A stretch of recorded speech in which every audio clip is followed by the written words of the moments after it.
Hey guys, it is Booligan with Booligan Airsoft and Airsoft Insider Magazine. Today, taking a look at a brand new pistol from ICS. Now, ICS has never really gotten into the gas blowback market, but they recently got into it with this, the Black Leopard Eye Alpha. Kind of a terrible name, but it goes by the BLE. I'm not even making that up. Black Leopard Eye. It's got it right on the trades right there. We'll just call it the BLE Alpha because that's a hell of a lot easier to remember than the Black Leopard Eye. Now, you may notice this pistol doesn't really exist. It's not a replica of a real pistol at all. It's sort of an amalgamation of a few different pistol ideas and designs into one cohesive package. Obviously, if you look at the kind of top end and the controls, it's very Smith & Wesson M&P. But when you look at the grips, it's very FNX 45. Compare it. This FNX 45, you see a lot of the similarities in the grip texture, the location of the trademark, but the difference being this guy much smaller than the massive FNX 45.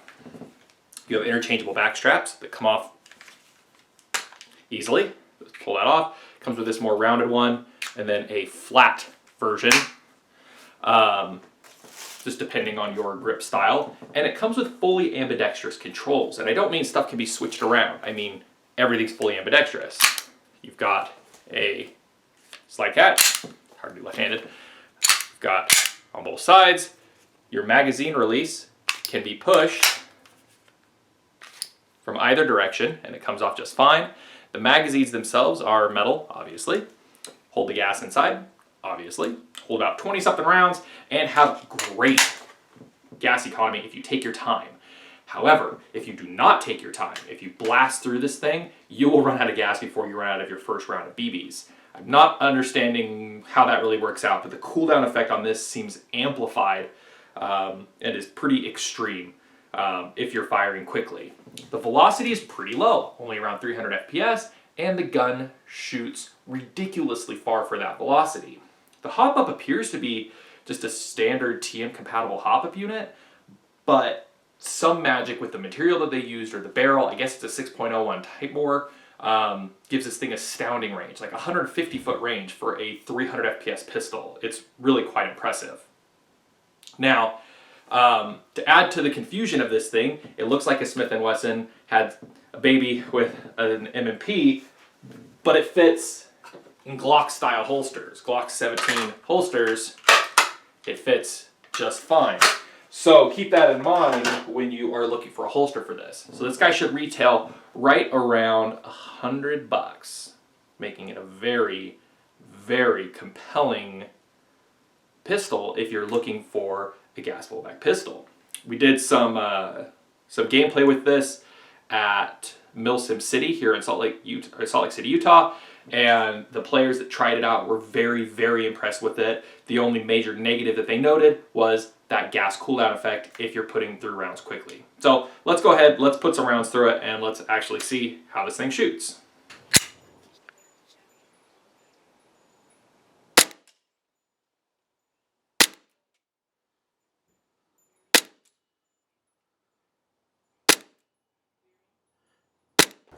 Alright, switched around the range here a little bit, but we're still going to be doing the same distance as shooting at the other side. One thing to note that I didn't mention before, this thing has this weird little safety right here. Yeah, I don't like that because it requires you to press the trigger on a potentially hot gun in order to render it safe or unsafe. Yeah, we'll just stick with the standard double jointed trigger safety there. But let's go ahead, let's put some rounds through this thing and see how it shoots.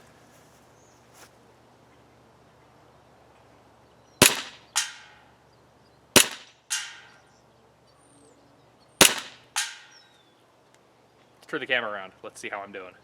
Okay, let's go ahead and zoom in.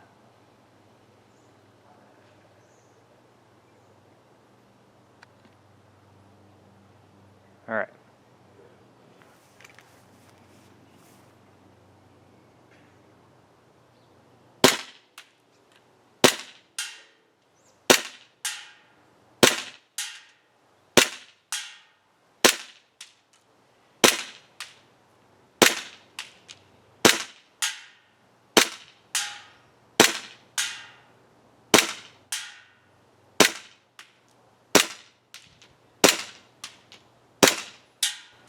So on a substantially smaller target, that target down there is about 6 inches narrower than the targets back here.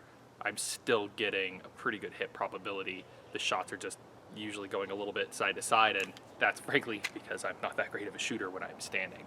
The pistol is doing its job. I'm just not really doing mine. The other thing to keep in mind, this is with .20 gram BBs shooting under 300 feet per second, and it is still keeping a flat trajectory out to 100 feet with the hop up barely adjusted.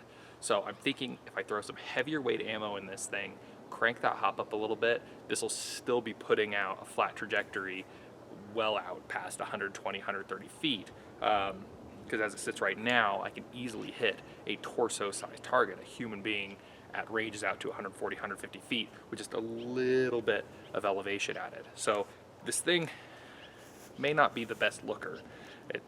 I mean, the looks, they grow on you a little bit, but it's not a model of a real pistol. It has some funky design characteristics to it, but the thing just plain works. And if it is able to come in at its estimated price point of around $100, this thing is going to be a total game changer.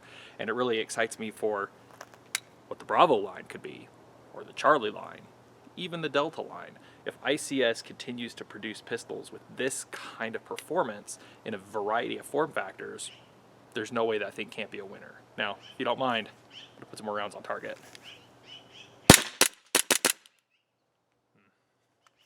Thanks for watching.